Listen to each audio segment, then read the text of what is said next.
The Dirt with me, Mike Howell, an economics podcast where I present the down and dirty agronomic science to help grow crops and bottom lines. Inspired by eKonomics.com, farming's go-to informational resource, I'm here to break down the latest crop nutrition research, news, and issues, helping farmers make better business decisions through actionable insights. Let's dig in.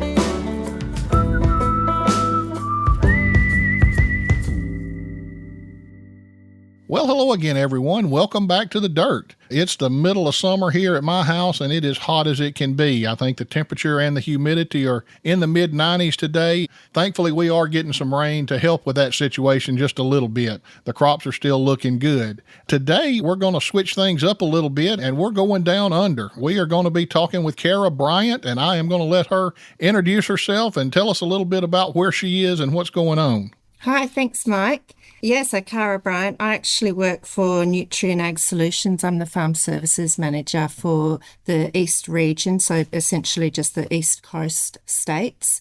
My role with Nutrien essentially is coordinating and aligning the agronomy team across the eastern states. Within that region, we have a whole host of agronomists. I think the last count I did about 270 of them across a range of winter crops, summer crops, horticulture. We cover pretty much everything. And my role basically covers training and development of those guys, events, field days, trial coordination, and I guess industry connections and just general upskilling the team. So yeah, that's me in a nutshell. I live down in southern part of New South Wales, and you were saying it's very hot. Well, it's very cold here at the moment. It's about 4 degrees, and I'm not quite very good at the conversion, but yeah, it's very chilly down here at the moment. So you're in the middle of your winter as we're in the middle of our summer. Yeah. Kara, before we get started, I want to take just a second. I was with my son today, and he was asking me what I was doing today, and everybody that's listening knows that my son is into food, and he likes to know about what food is happening in different places. He asked about a famous restaurant in Canada when he found out I was talking to somebody from Canada, but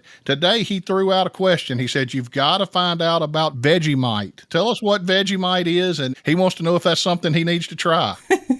Yeah, definitely. It's always worth a try. It's a really, really salty spread that we put on toast. I have to admit that I probably don't use it that often myself, but lots of people do and lots of people love it, and they use it in very strange situations. My grandma used to put it in the stew as a stock base as well as on her toast. So, yeah, but give it a try. Okay, well, we'll see if we can find some for him to try. So, Kara, what I wanted to do today was just introduce our listeners to Australia. Let them know what's going on in Australia, how things may be similar, how things may be different. Let's start off, if you would, talk about the different farming regions in Australia and where agriculture predominates on the continent. Doing a little bit of research, essentially Australia has about 50% of its land mass is devoted to agriculture. A lot of that is pastoral country used for cattle production in sort of the central regions. With our cropping regions, predominantly we've got 2 different sections. The Western Australian region, which is sort of that southern corner of Western Australia, and that's really just a winter cropping type scenario over there.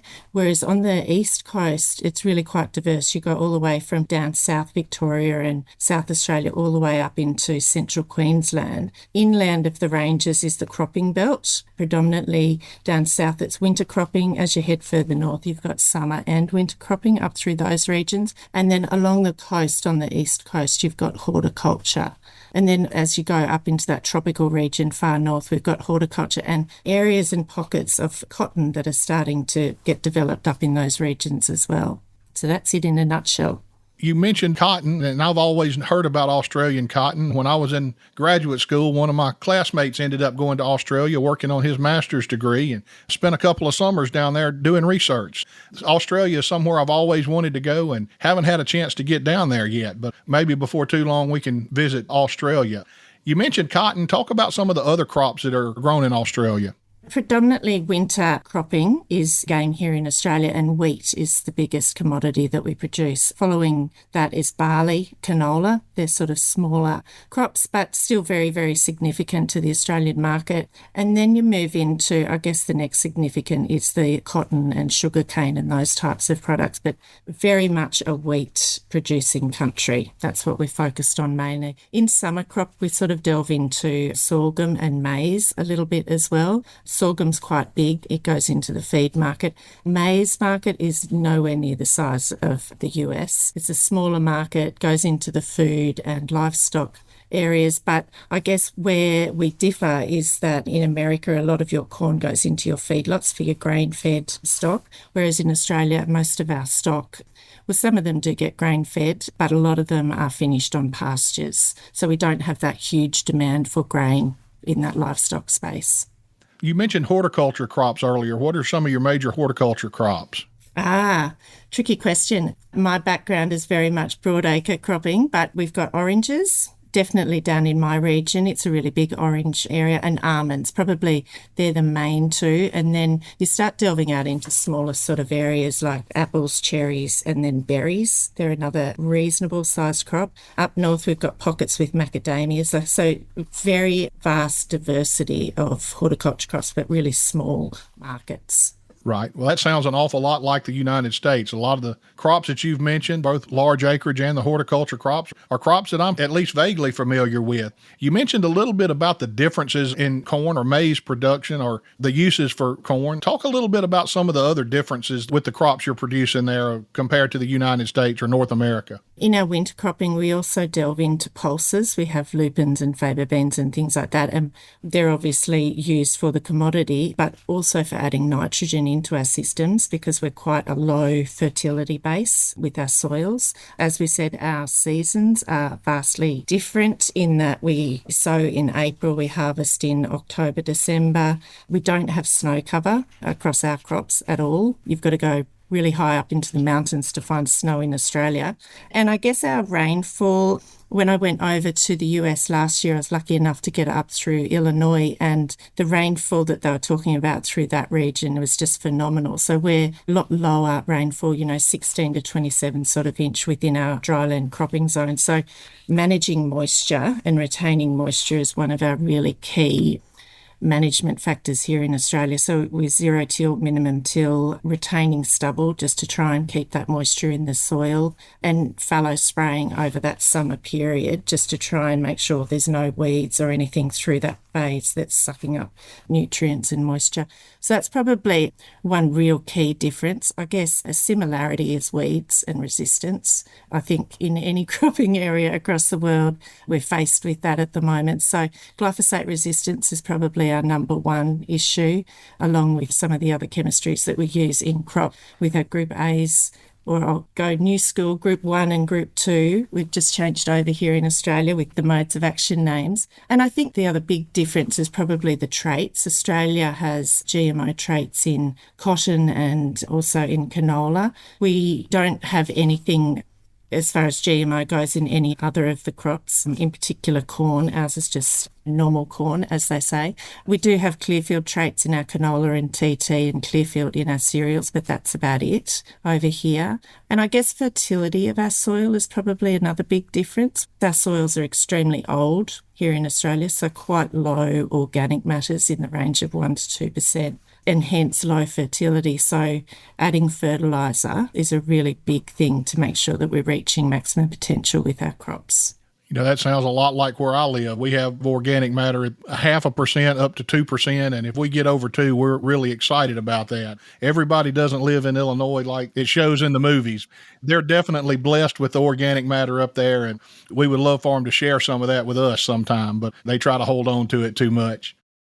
Here on The Dirt, we're dedicated to offering the best agricultural knowledge. I'm happy to share that free CEU credits are now part of that offering. Check out the available podcast CEU credits and other learning opportunities by visiting Nutrien-eKonomics.com and clicking on the Agronomics tab.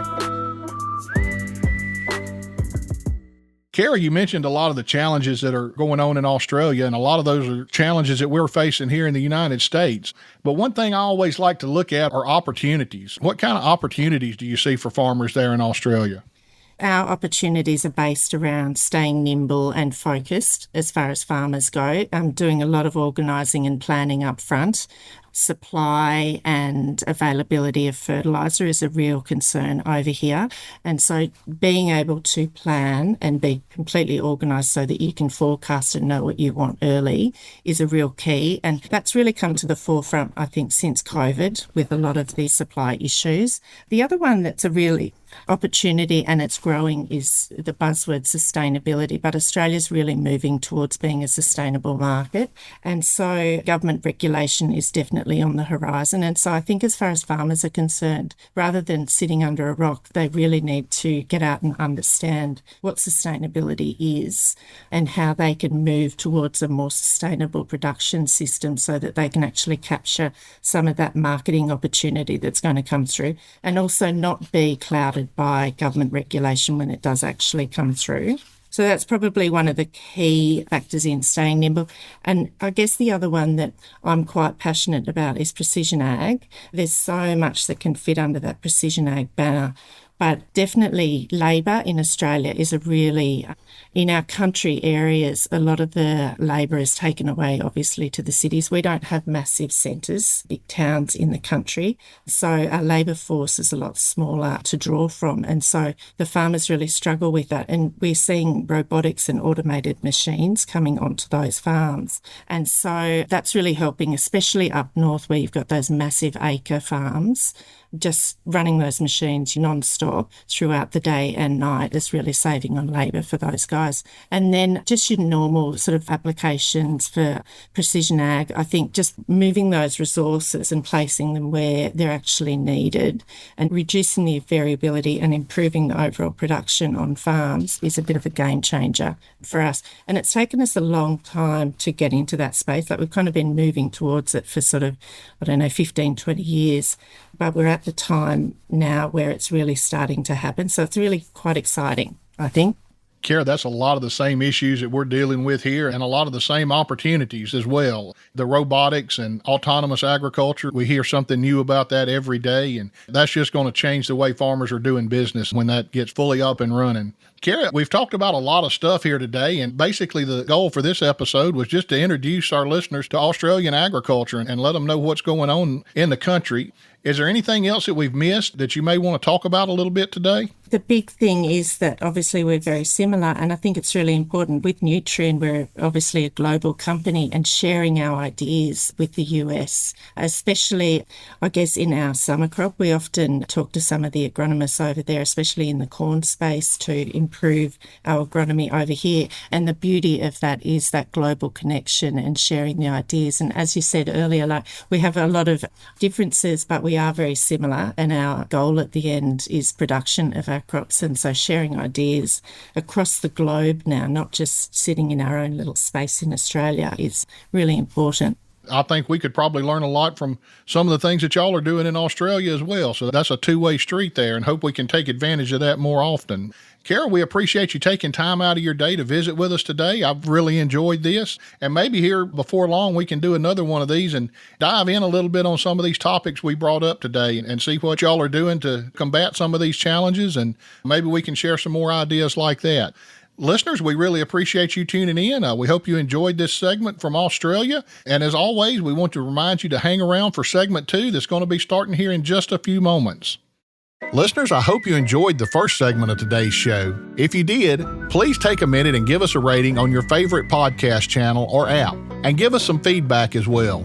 We want to hear from you to help make the show even better. And don't keep it to yourself. Please share these episodes with coworkers, family, friends, anyone you think may benefit from the information we're sharing here. Don't forget to visit our website, Nutrien-eKonomics.com, to help find the latest crop nutrition news and research information, as well as market updates, a growing degree day calculator, a nutrient use calculator, a rainfall tracker, and much, much more. It's all at Nutrien-eKonomics.com. Most episodes of The Dirt are now available for CCA credits. Visit our website and click on the Agronomics tab to find these CCA credit opportunities. And if you have a question, you can ask one of our agronomy team members. Simply ask your question and one of us will get back with you. Thanks for listening. Now, segment 2 of The Dirt. Well, listeners, welcome back to segment 2. Glad you're sticking around for these segments where we're spotlighting research farms associated with our land-grant universities across North America. Today, we are traveling to the state of Wisconsin. We have Mike Peters with us today. Mike, welcome to The Dirt. Hey, Mike, thanks so much for having me today on the Dirt Podcast. It's a pleasure to be here. Mike, before we really get into it, if you would take a few minutes and introduce yourself to our listeners and tell them what you do there at the University of Wisconsin. I am blessed to be the director of the agricultural research stations for University of Wisconsin-Madison. Working for Bucky Badger, I have the privilege of overseeing 12 units across the state of Wisconsin that represent the diversity of soil types and the agricultural diversity of Wisconsin, as well as a greenhouse operation on our main campus where we work on plant breeding and trying to make sure that we're setting our agricultural producers of the United States and internationally up for success. We understand the importance of these research farms, and we've talked a lot about that over the year. Mike, if you will, give us a little history about the research farms there in Wisconsin. Yeah, thanks, Mike. As I mentioned, there are 12 different sites across the state of Wisconsin, and the history of our research stations really begins, as the university was founded in the mid-1800s. Right on our main campus, I love to wax rhapsodic about the pictures of sheep grazing right next to our agricultural hall, where our vet school now stands, or dairy cows in the old dairy barn on campus. But obviously, the university founders immediately figured out our state is diverse, as well as our national agriculture. And we needed to spread out beyond just the borders of Madison, as well as our campus was growing. So looking strategically at soil types and where rail lines actually align so they could move about the state, they put stations in the early 1900s in Spooner, Wisconsin, which is in the northwest, up in Sturgeon Bay, Wisconsin, which is over on the northeast in the thumb of the state, and a couple in the center part of the state in our central sands at Hancock, and one in the more anagosilt loam soils of Marshfield, Wisconsin. And they began doing outreach through those stations in the 1900s. And then through this last century, leadership of some brilliant deans, as well as university administrators, have strategically aligned where these stations are. The historical ones have stayed, but then we've added different stations to the portfolio as things have evolved over the last century. Our largest station resides, the one most people know, is just north of Madison in Arlington, Wisconsin, where we have 2,100 acres of pristine Empire Prairie soil. That's where you'll find most of our agronomic research going on. And of course, everybody in Wisconsin, when they think Wisconsin, they think about the dairy cow.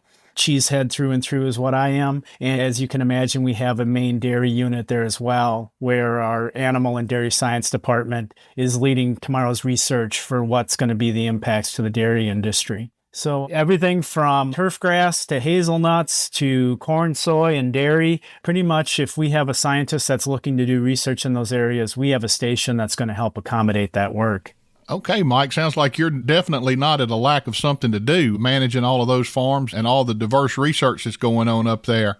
You talked about they started in the 1800s, so during that time, I know there's been a lot of significant contribution. Is there anything that stands out, any significant contributions to the ag industry that you want to point out that came from these research farms? Early on in the 1800s, we at Wisconsin talk about the dairy inputs from Stephen Babcock, the Babcock fat test, and how that revolutionized the dairy industry and for what we do. And then evolving from that, just contributions from everything in soil science, ensuring that we do environmental preservation through our soil science department, as well as our historical agronomy and horticulture departments and plant breeding.